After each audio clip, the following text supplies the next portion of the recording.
Halo semuanya, selamat datang di dalam sesi yang selanjutnya dari Public Speaking Challenge, di mana judul kita kali ini adalah Confidence Unleashed, atau bagaimana caranya supaya kita bisa lebih percaya diri dan juga terlihat percaya diri di mata audiens ketika kita public speaking, sehingga kita juga bisa menyampaikan pesan dengan lebih maksimal, sehingga audiens bisa lebih menangkap, mengerti, bahkan tergerak untuk melakukan apa yang kita sampaikan.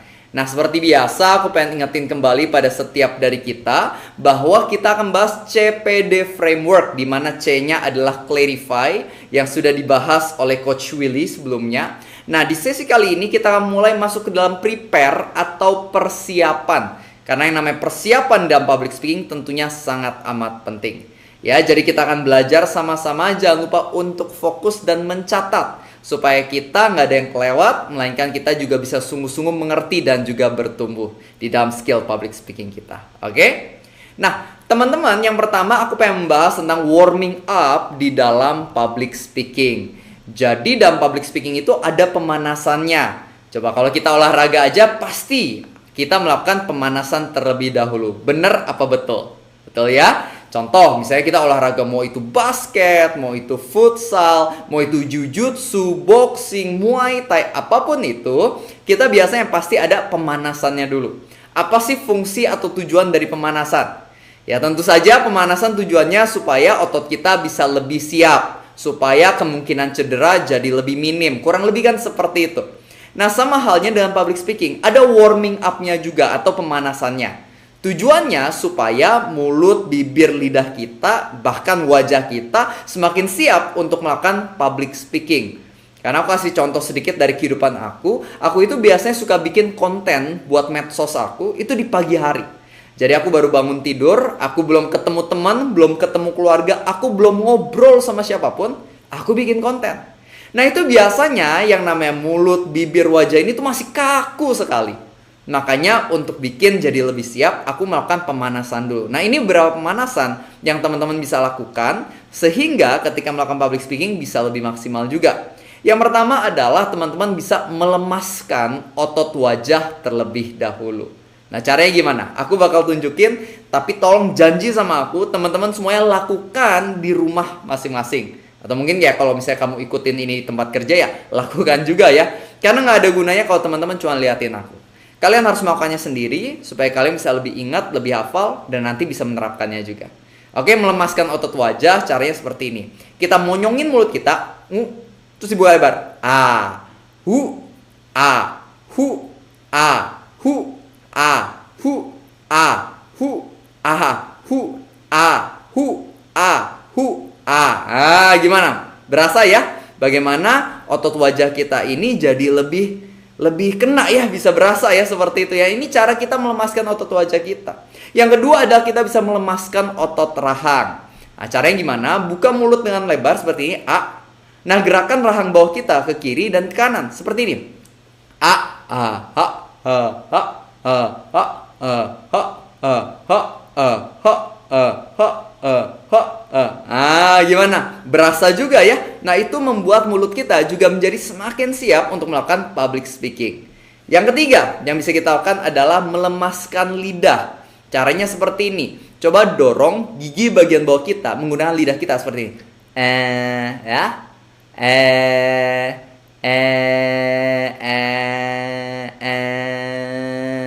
Kurang lebih seperti itu ya. Nah, itu cara kita bisa melemaskan lidah kita. Lalu apa lagi? Ada yang namanya melemaskan bibir. Jadi seperti motorboat, kurang lebih seperti ini teman-teman.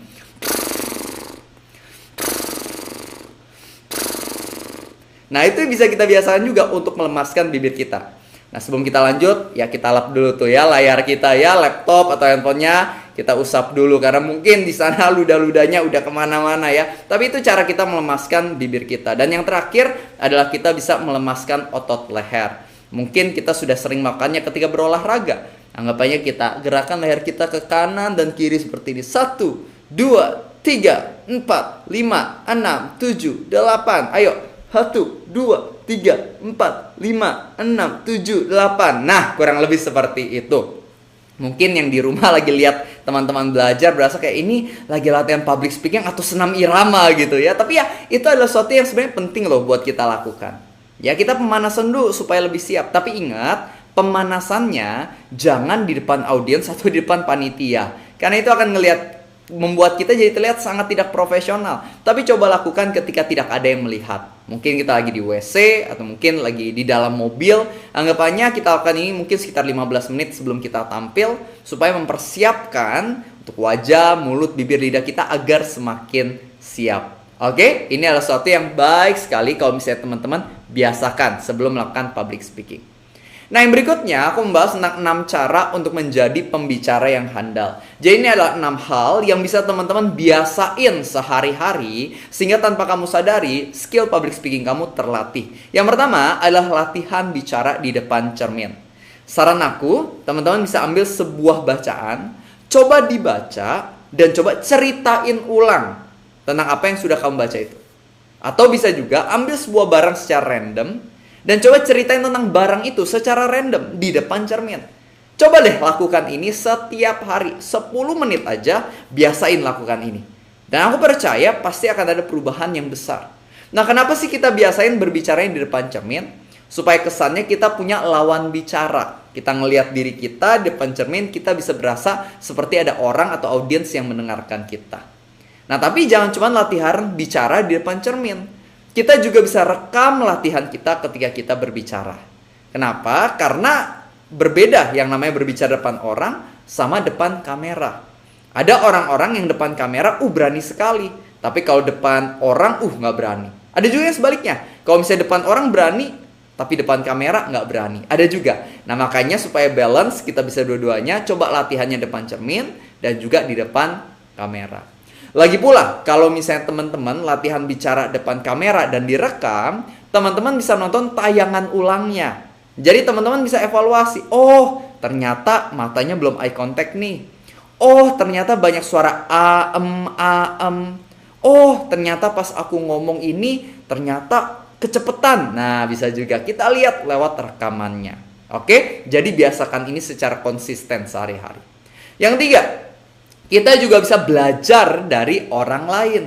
Contoh seperti kehidupanku dulu sebelum aku jadi pembicara yang mungkin lebih profesional seperti sekarang. Ketika aku masih baru awal-awal, aku itu hampir setiap hari dengerin para motivator itu bisa sampai 3 jam di dalam satu hari. True story. Jadi aku nontonin terus, belajar teknik-teknik yang diterapkan oleh pembicara-pembicara hebat yang profesional ini. Jadi tanpa aku sadari, karena aku udah nontonin orang-orang hebat, aku jadi lebih bisa membedakan yang mana yang harusnya aku lakukan dan mana yang sebaiknya jangan aku lakukan ketika public speaking. Aku belajar dari orang lain yang profesional. Nah, itu juga sesuatu yang bisa kamu biasain. Jangan lupa nontonin video-video orang-orang yang handal dalam public speaking. Yang keempat, kamu juga bisa belajar dari pengalaman sendiri. Karena tentunya kita pertama kali tampil nggak mungkin sempurna ya. Pasti kan masih banyak kesalahan dan kurangan. Nggak apa-apa, tapi kita belajar dari kesalahan kita. Supaya next time kita nggak melakukan kesalahan yang sama. Supaya next time kita bisa lebih baik dari sebelumnya. Jadi belajar dari pengalaman sendiri. Yang kelima adalah kita coba berbicara sama orang lain. Nah, kesalahan kita seringkali ketika ngobrol sama teman atau keluarga, kita nggak berusaha menggunakan teknik public speaking yang baik. Melainkan kita ngomongnya asal aja. Dan itu yang membuat skill public speaking kita nggak terasah. Saran aku, ketika ngomong sama orang lain, coba biasain gunakan teknik-teknik public speaking yang udah teman-teman pelajari. Contoh, eye contact, contoh pakai gerakan tangan, dan lain-lain. Coba deh diterapin, dibiasain pas ngobrol sama orang lain. Sehingga nanti ketika teman-teman tampil public speaking di atas panggung, kalian udah terbiasa melakukan apa yang benar. Alright? Yang keenam, yang terakhir apa? Bertanya kepada orang lain. Nah, inilah kuncinya juga ya, supaya teman-teman semakin handal di dalam public speakingnya. Coba tanya sama orang lain, ada masukan nggak buat saya? Karena kalau misalnya kita nggak bertanya, kadang-kadang orang nggak kasih tahu kekurangan kita. Tapi kalau kita mau bertanya, orang itu kasih tahu, kita jadi tahu kekurangan kita bisa perbaiki, kita bisa menjadi lebih baik. Jadi nanya sama orang lain. Ingat, malu bertanya, sesat di jalan. Lebih baik bertanya dan kelihatan bodoh untuk 5 menit, tapi habis itu berubah bisa. Daripada malu bertanya, Endingnya ya nggak tahu-tahu akhirnya nggak berubah-berubah, ya udah deh sampai nanti 5 tahun kemudian masih sama aja nggak ada perubahan, sayang sekali ya. Jadi coba mulai biasakan bertanya kepada orang lain apa yang bisa aku tingkatkan di dalam skill komunikasiku. Abis tampil selalu minta evaluasi. Oke? Nah teman-teman, kamu harus tahu juga bahwa dalam public speaking itu ada yang namanya 3V: verbal, vokal, visual. Verbal ini berbicara soal kata-kata atau kalimat yang kita pilih, itu verbal. Vokal berbicara soal intonasi, anggapannya tinggi rendahnya suara, datar atau enggak, volumenya bagaimana, kecepatannya bagaimana, aksentuasinya bagaimana, itu vokal. Kalau visual itu tentang apa yang orang lain lihat pada tubuh kita, gerakan kita ketika kita berbicara. Dan ternyata menurut penelitian yang menentukan kebagusan dari public speaking kita itu 7% verbal, 38% vokal, dan 55% visual. Dalam kata lain, ternyata visual itu sangat amat penting loh dalam public speaking. Tapi masalahnya banyak orang yang justru nggak memperhatikan sama sekali soal visualnya. Mereka cuma mikirinnya apa yang keluar dari mulutnya. Tapi mereka lupa bahwa gerakan tubuh mereka itu sangat menentukan apakah orang-orang bisa menangkap pesan kita dengan maksimal atau enggak. Maka itu kita belajar sama-sama tentang visualnya di dalam public speaking. Nah teman-teman, kamu pernah nonton film ini enggak? Coba, ada yang pernah nonton? Aku yakin mayoritas di antara kita pernah nonton. Bahkan banyak di antara kita juga yang suka film ini, Mr. Bean. Pertanyaannya, Mr. Bean banyak ngomong nggak sih di dalam filmnya? Tentu enggak ya, kita tahu bagaimana Mr. Bean ini kalau ngomong dikit banget. Paling cuma kayak gitu-gitu doang kan. Tapi meskipun Mr. Bean ini ngomongnya nggak banyak, cuma sedikit, kita bisa ngerti loh pesannya. Kita bisa menikmati filmnya, kita tahu alur ceritanya, kita bisa ngertiin perasaan dia lewat apa? Jawabannya adalah lewat visual atau body language dari Mr. Bean. Bener nggak teman-teman? Jadi body language itu sangat amat powerful. Kalau Mr. Bean aja filmnya laku karena body language ya, maka public speaking kita juga bisa dalam tanda kutip laku dan memukau ketika kita ngerti gimana melakukan atau menggunakan body language yang tepat. Oke? Nah, di sini ada beberapa poin yang bisa kita pelajari. Nah, dalam body language yang pertama ada yang namanya facial expression, teman-teman, atau ekspresi wajah. Jadi kesalahan banyak orang ketika berbicara, wajahnya datar. Ketika berbicara, coba bayangin ya, kalau misalnya dari tadi aku ngomong mukanya datar. Oke semuanya, hari ini kita mau belajar soal public speaking. Dan kita akan belajar soal body language yang aku percaya kalau teman-teman kuasai bisa menolong kamu. Ayo, gimana kesannya? Tentu kesannya kan serem, kaku, nggak asik, nggak seru, grogi, bener nggak? Tapi kalau misalnya aku smile, senyum, ketika aku menyampaikan pesan untuk pengajaran, tentu teman-teman akan merasa, wih ini lebih asik, lebih seru. Wih, coachnya baik nih, friendly nih. Wah, semangat menguasai materi. Kenapa? Karena ada senyuman. Makanya ketika teman-teman public speaking, jangan lupa smile sambil senyum ketika berbicara. Apalagi pembukaan, itu penting sekali untuk senyum. Oke? Nah, tapi tentunya nggak usah 100% senyum juga ya. Kita bisa sesuaikan dengan pesan yang kita mau bawakan. Contoh, misalnya pesan sedih. Nggak mungkin ya pesannya sedih, tapi muka kita malah senyum-senyum seperti ini. Kucing peliharaan aku baru aja ketabrak truk, jadinya meninggal dunia deh. Coba teman-teman lihat aku gimana? Ih, kayak psikopat kan gitu ya. Harusnya mukanya gimana? Muka sedih kan, aduh kucing aku, dia baru aja meninggal. Kan harusnya gitu ya, mungkin ya kurang lebih gitulah ya. Anggapnya kita pakai wajah atau ekspresi yang lebih sesuai dengan pesan yang mau kita sampaikan. Ada wajah bingung, wajah marah, kayak gimana sih? Wajah serius, contoh, kalau misalnya aku lagi membahas pesan yang serius banget, aku nggak mungkin sambil senyum. Melainkan mukanya serius kan, kayak, kalian semua harus dengar baik-baik, ini penting sekali. Karena tanpa satu hal ini, teman-teman nggak bisa maju di dalam hidup. Itu contohnya ya, bagaimana mukanya muka serius, itu bisa bikin pesannya juga lebih ngena. Nah gitu ya, jadi kita bisa sesuaikan. Mau pesan apa, ekspresi wajahnya seperti apa. Itu perlu teman-teman latih supaya public speakingmu bisa semakin bagus di mata dari audiensmu. Alright? Yang kedua adalah body posture atau postur tubuh. Nah, teman-teman, kesalahan banyak orang adalah ketika berbicara tubuhnya malah bongkok. Kalau tubuhnya bongkok, kelihatannya jadi grogi. Tapi kalau tubuhnya tegap posturnya, tentu kelihatannya jauh lebih confidence. Dan bukan hanya ketika berbicara di atas panggung, melainkan juga ketika teman-teman lagi misalnya kalian masih duduk, kalian baru berdiri, kalian jalan. Nah, di situ postur tubuhnya juga sudah harus diperhatikan.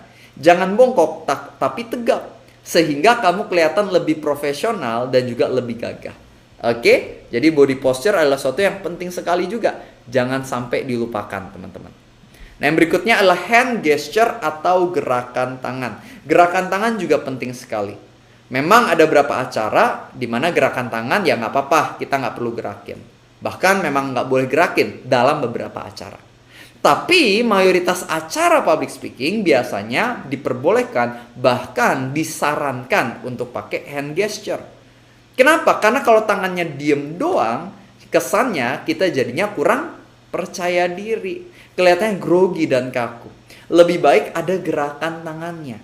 Tapi banyak orang bingung, oke, aku tahu harus gerak nih tangannya, tapi seperti apa gerakan tangannya? Aku kasih beberapa hal.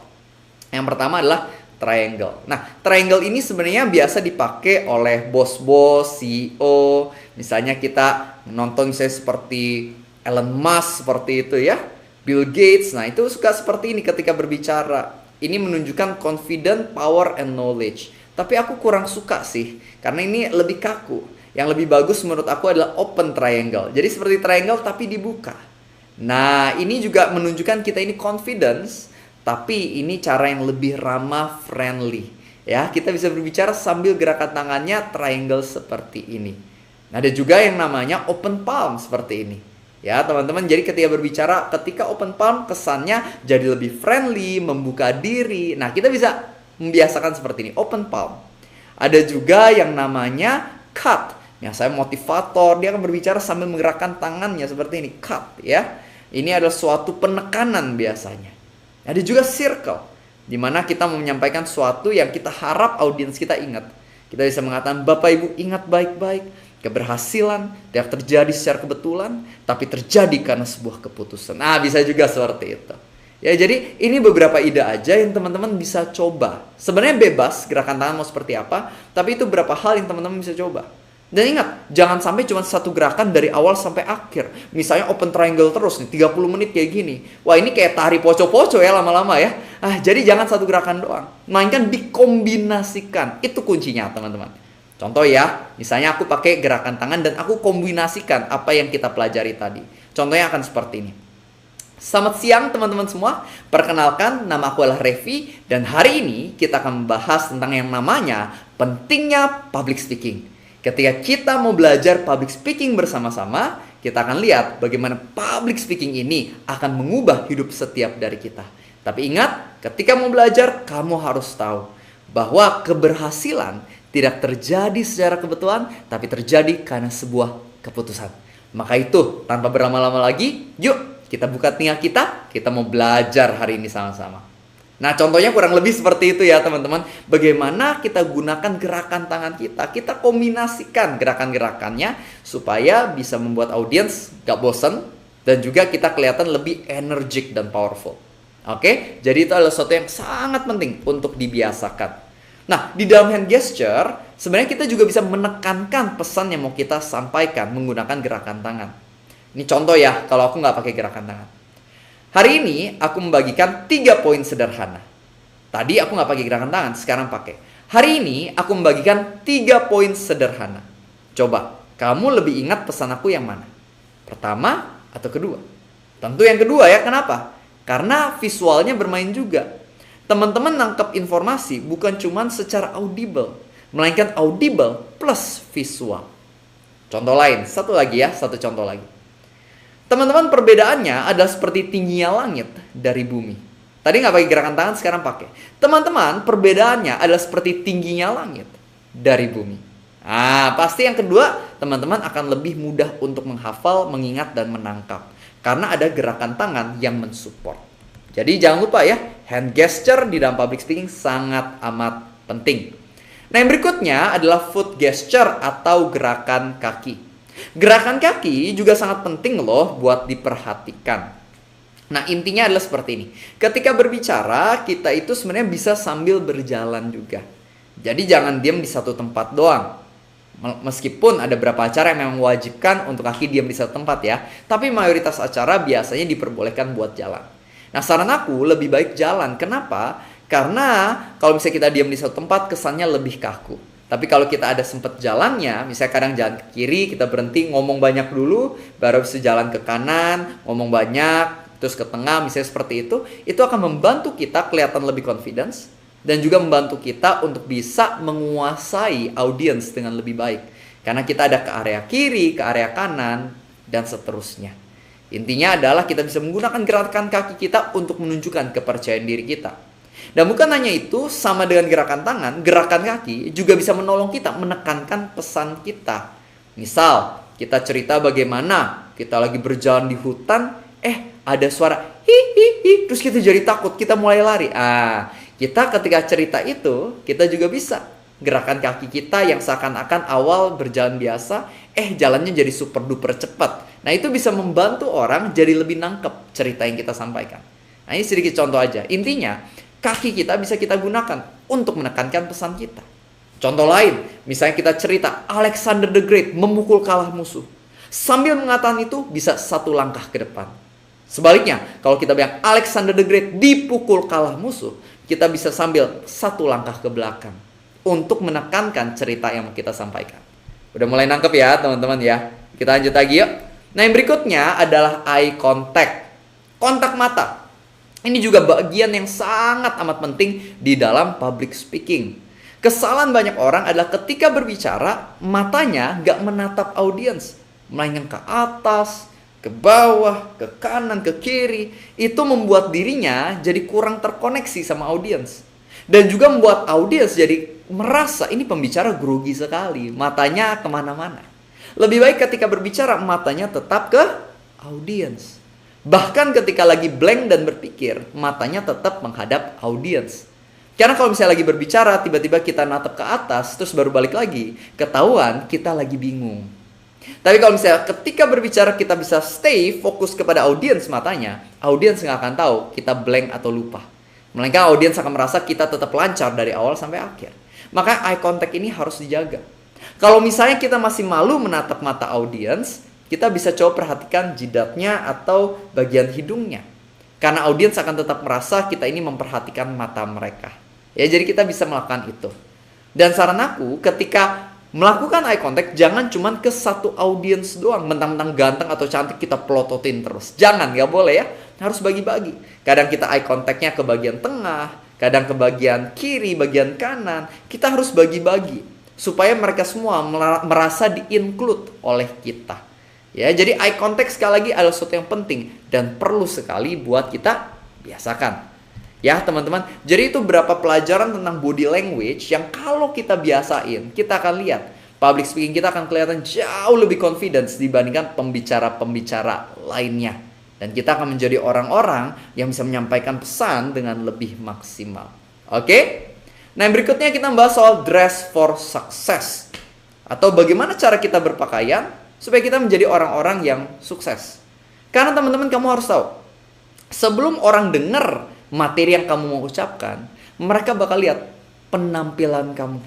Itu first impressionnya.